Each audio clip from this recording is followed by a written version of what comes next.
So, whoa, still hooked to the bike. That's not a good thing. So for you folks that have never seen a saguaro,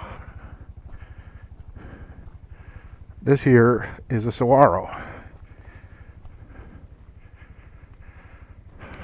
This is a fairly stately one here. It's probably 150 years old or so. I forget how many years it is per foot, but definitely has cactus needles on it.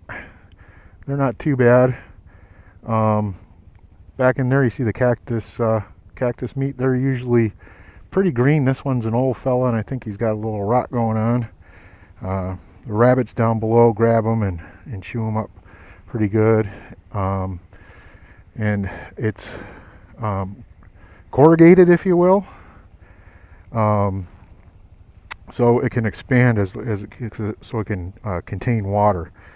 When it rains here, it's a resource to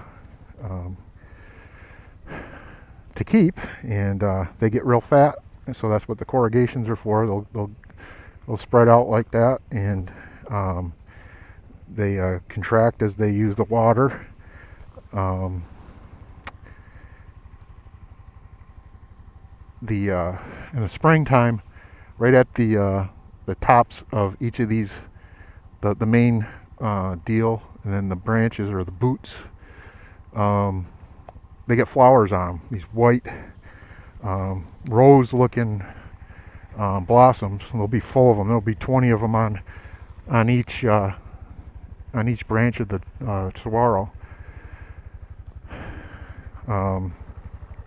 Inside the saguaro is a structure. It's just rods actually that go up. So picture the chamber of a revolver. So and I guess that's probably a bad analogy, but kind of like that. So you'd have about 20 of them all the way around, and they go all the way up, and then they branch out, and those little branches all have rods that go up in them, and then the meat fills in around them.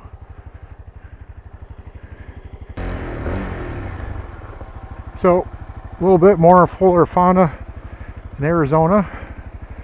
These crazy looking creatures right here are all Ocotillo cactus, and they look like this. They look like they're dead most of the time. They get a rain and they get these dark, tiny green little leaves all over them, and at the top, right at the end, are orange flowers about that long. They're probably about 3 or 4 inches long and about an inch around, and they just shoot off every end up there. And Ocotillo, I believe, stands for bullwhip or whip or buggy whip, because they kind of look like a whip.